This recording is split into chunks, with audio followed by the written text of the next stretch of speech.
Weather Extra. We're bringing you a first alert for the chance of showers and storms as we head into your Friday and bring you the latest on if you'll need an umbrella when you head outdoors this weekend.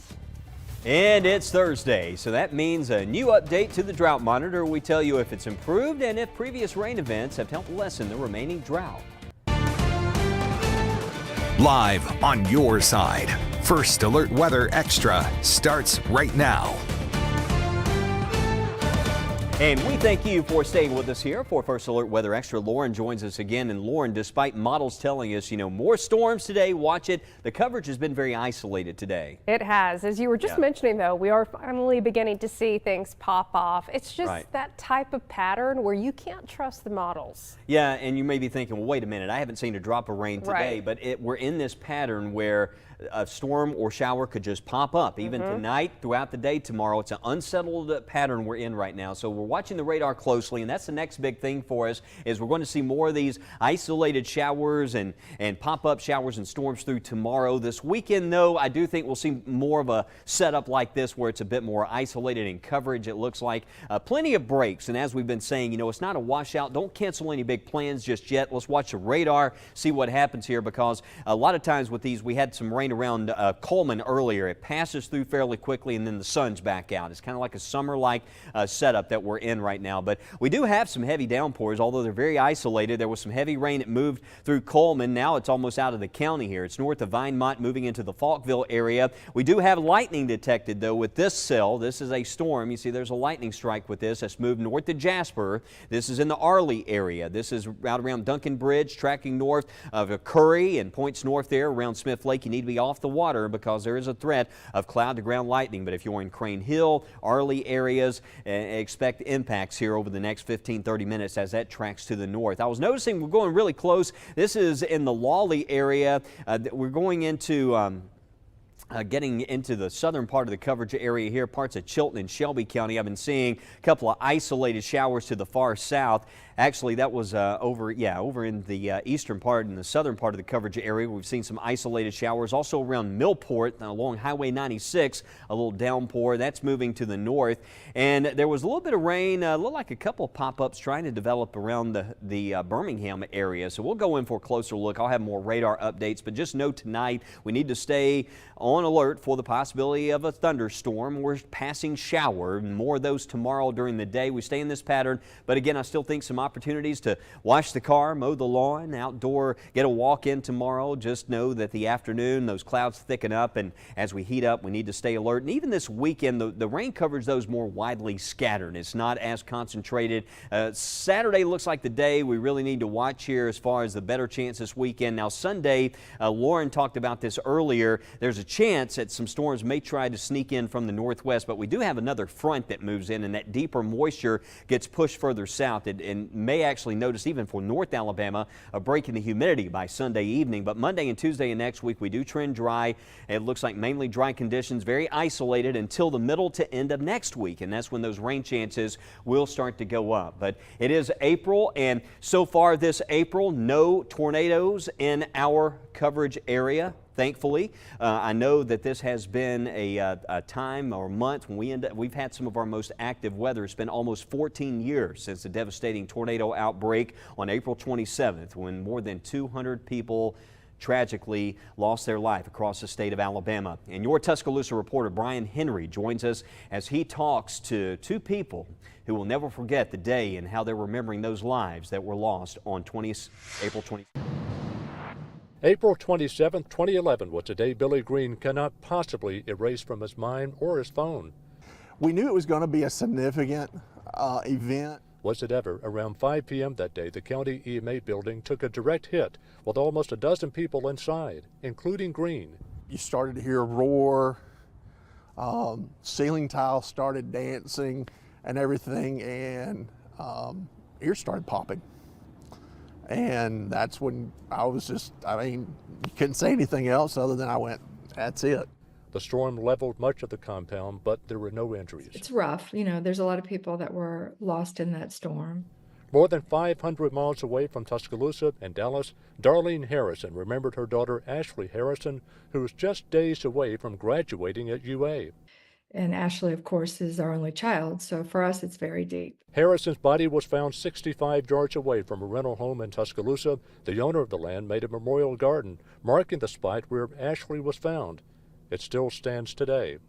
She was 22. It's remarkable. And we made a bench, and the bench you see is actually her handwriting, because people come from all over to go in the lower 40 of Mr. Price's property to have some consolation or just to reflect. Since that time, the family established a scholarship in Ashley's memory. So Ashley's scholarship is a 4-year award to a North Texas student and to attend the University of Alabama.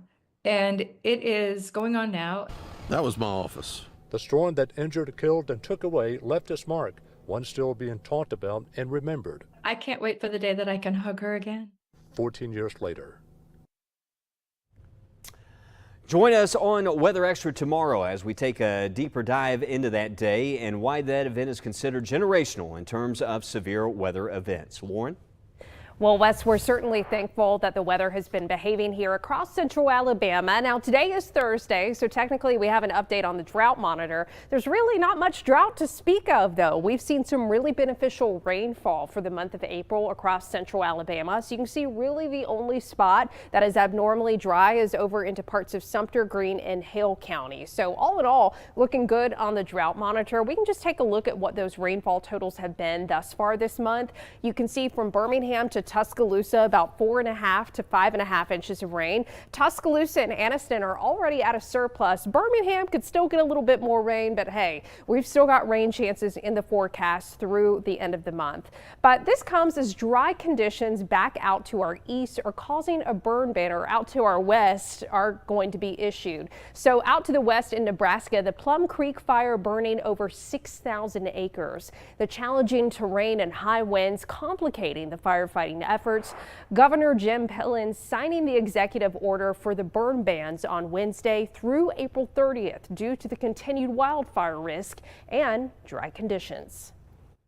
Some of those folks have spent a lot of hours in the last few days away from their homes, away from their families, trying to help their neighbors. Myself and our team haven't lived in a hole. We've talked to a lot of people, talked to a lot of folks across the state today. And at the end of the conversation, each person said, please put a ban on. 62 local, state, and federal agencies have responded to assist in those firefighting efforts. And a new update out of New Jersey, a man being arrested and facing arson charges after being accused of starting the Jones Road wildfire. As of today, the blaze has burned more than 15,000 acres and is nearly 50% contained. This is being considered one of the largest fires in recent history in New Jersey. Coming up, we're talking about those rain chances for your Friday and bringing you the Weather Extra on renewable wind energy and the steps companies are taking to bring clean air to all. We'll be right back in 30 seconds.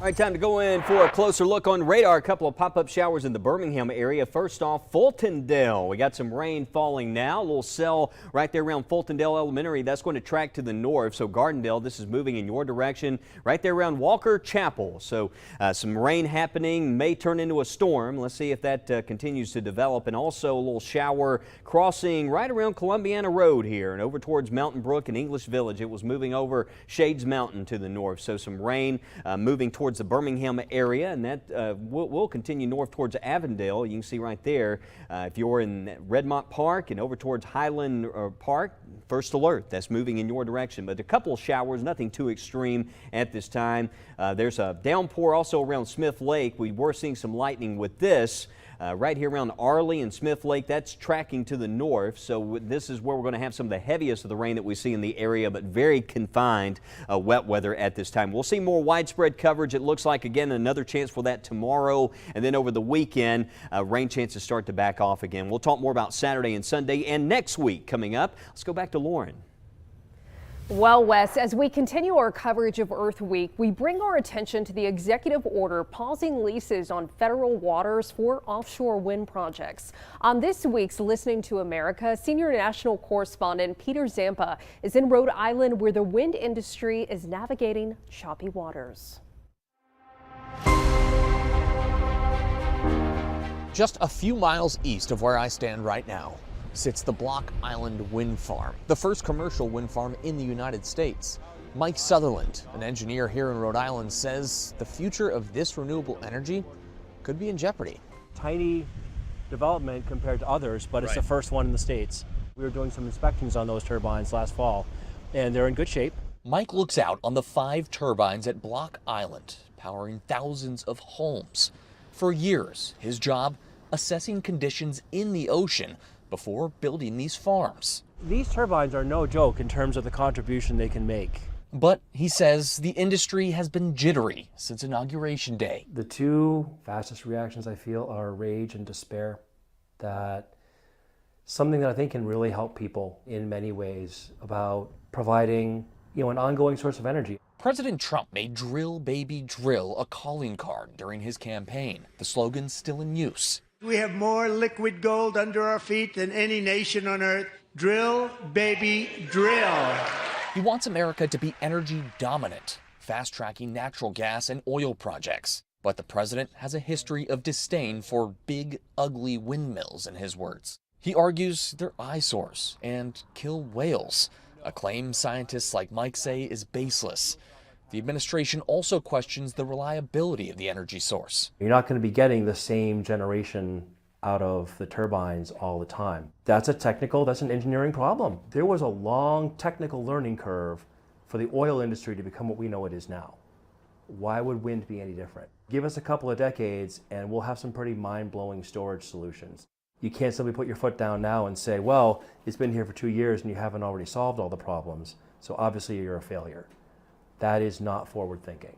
Mike argues backing away from wind allows other countries, like China, to take the lead. He says wind energy companies in the U.S. are stalling operations, while political gusts blow against them. Before the election, Mike had a job lined up after years of freelance work. Financially, it made the winter extremely difficult because I had a soft job offer and I was just on the losing side of that equation. So yeah, getting by, substitute teaching, applying everywhere I can find. But it's not just personal. Mike's invested in the industry because he believes it should be a key part of our future. To see, an active campaign to destroy it just upsets me from my head to my toes. The Trump administration is drawing battle lines in this fight for our energy future. Those on the side of renewables can really only sit back and wait, wondering whether this review of their projects is really a temporary pause, or is it a death sentence? I'm Peter Zampa, listening to America.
Time to check in on our weather over the area. Right now, the rain's very scattered, very spotty, but we're still seeing some pop-ups out there. Notice around Jefferson County, see a couple of areas of rain. I want to go in closer to where we had a little bit of lightning, a little storm. It's around Smith Lake that's moving north towards Arley. This is tracking towards Black Pond, Eagle, Houston area, so tracking north there. First alert in Winston County and Coleman counties. Also south of Leeds, a little bit of rain there is about to move north. That's going to track into the Leeds area. Some rain lifting north of Birmingham around Fultondale. That's going to move up towards Warrior and Gardendale, and a little shower that's popped up not far from McCalla. That's going to be moving, looks like it's right over Tannehill. It's going to be moving north, so a first alert there. Also into, you can see Lamar County, north of Millport, tracking a downpour. So a few isolated pockets of rain, not a lot, but the model data saying these little isolated areas are going to stick around. The rain certainly underperforming. I thought we'd see a much greater coverage today based on the setup out there, but there is a little bit of, there's some dry air. We're looking at some of the sounding data at about 10,000 feet that helped to limit some of that coverage of rain today, and temperatures as a result a lot warmer, especially down in the southern part of the state. But as we go to tomorrow, we'll have another opportunity again for some storm development in the afternoon, and if these things get going, we start seeing multiple storms popping up. It's kind of like I always say it's like a pack of firecrackers. You'll just see more and more of those storms start to develop, and that'll be the case tomorrow in the afternoon. But I think as we go into the evening, we'll see storms and showers dissipating, and then into the day on Saturday, looks like only a 30% chance of rain. Highs on Saturday in the 80s. Not a washout. Again, don't cancel any big plans you have Saturday if you're heading to the race on Sunday.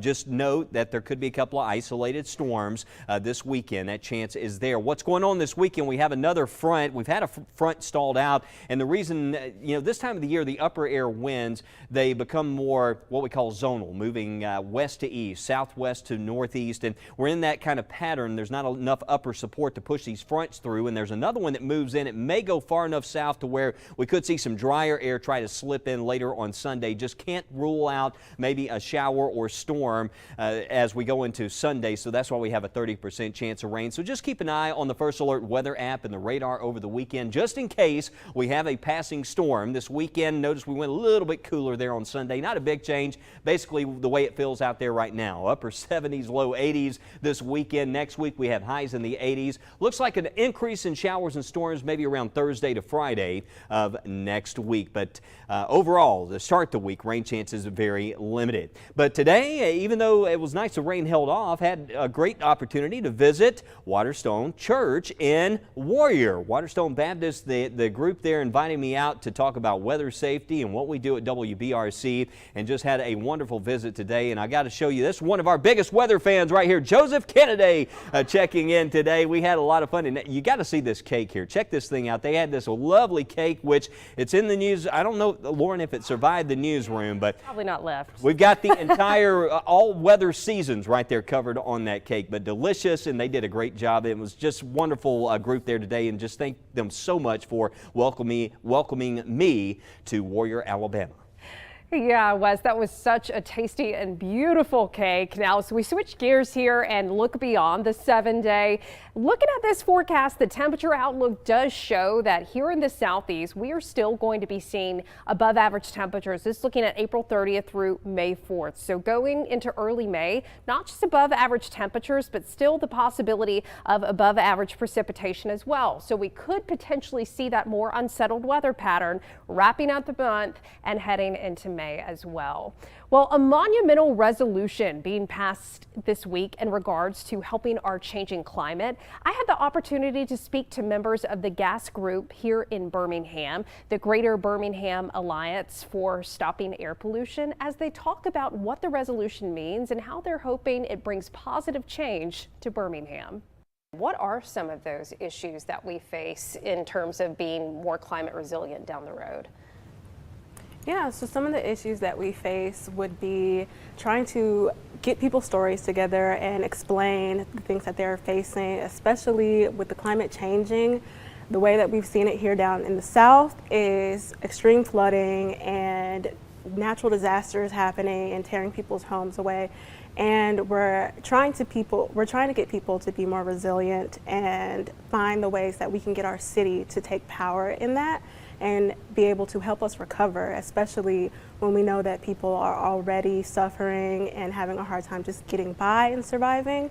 when a natural disaster happens, like a tornado or extreme flood that gets rid of someone's house, we need to be able to know what's happening to them and respond quickly.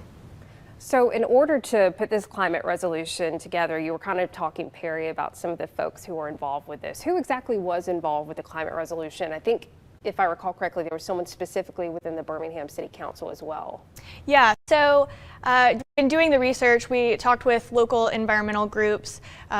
We had an interview with the Birmingham Jefferson County Transit Authority, the BJCTA. We worked with some students at UAB to format the resolution, and then we introduced it to Councilor Crystal Smitherman on April 1st. So what are some of the goals of the resolution? What do you hope to see in Birmingham down the road? So we would definitely like to see, of course, more city involvement and, of course, trying to get people to respond to those natural disasters that I mentioned before. We also want people to be able to have a say-so in how they're helped and what can be done in the future. One of the main things that we said was that it involves community to come together and collaborate with us. And this was done in 3 years. We expected 5, but we did it in 3. And so we were really excited about that, especially because so much community input was put in beforehand. We started with a smaller campaign of just people coming out to support gas through the Green New Deal for Birmingham, and it has evolved now to a climate resolution. So we want more people to come to the city council meetings and to have more input and be able to say what they want. Moving forward, do you have any ways that the community can get involved to help you and better help our community? Any events coming up that people can attend? Sure. So we actually have a lot of stuff going on, and we want our community to be more involved in the way of learning what environmental justice is and climate resolutions that can happen. So one of the things that we're doing tonight actually is having an art showcase. We're having people be able to explain art through sustainable fashion. We're partnering with local Birmingham City schools, so that way the students in these high schools can come out and show their art through a sneaker competition. We're even having poetry and a panel to explain the different local issues that we're facing, and in our sister states like Mississippi and Georgia. Oh, that's awesome. So you're all kind of working together and collaborating. Now, where is this event and when is it tonight? So it's tonight at 6 to 9. It's going to be at the Greenhouse in Inslee, Alabama. So come on out, and it's a free event, and we're going to have food and lots of people there, and we're excited to have this tonight.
All right, some rain out there. Lauren, I was noticing around the Birmingham area, a few pop-up areas of rain, and may hear some rumbles out there. Right as we're trying to go on our dinner break. Hey, that happens like that every time, right? Every time like clockwork. But all in all, coverage still a lot less than it was yesterday. Yeah, nothing severe at the moment, but scattered storms still in that forecast through tomorrow. We'll break down those chances for you tonight, first at 9.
Yeah. Well, yeah. Hopefully it'll be fun. See you later. Bye. Enjoy. Yeah. I'll see you later. Okay. I won't put in like I think a Friday, Saturday, Sunday. Okay. I'll let you know. Okay. Sounds good. Yeah. Just let me know. Bye. All right. Bell Media in 5, 4, 3, 2. Hi everyone, I'm WBRC First Alert meteorologist Lauren Linehan with a look at that Super 7-day forecast. So the summer-like pattern continues for your Friday. You see we have a 60% chance of some scattered storms. It's not going to be raining all day long by any means, but we can expect some off and on storms at times. And not everyone's guaranteed to see rain, but if you do, it could briefly cool you off. Now for your Saturday, a few thunderstorms are possible again as a weak front comes in from the north. There is also the possibility of a few storms on Sunday. That's a little bit more uncertain, but we do want to watch for any of these storms over the weekend to be on the stronger side. So we're going to keep a close eye on things. Possibly just a touch cooler and drier Sunday afternoon. We're talking 70s and the humidity not quite as high. But as we get later into the week, it's just going to ramp right back up again as we get into next week. You'll notice high temperatures back into the mid 80s and rain chances more isolated. Still, that humidity going to be running high and possibly another storm system coming in later next week. Remember, you can always get that most up-to-date forecast on the free WBRC First Alert weather app.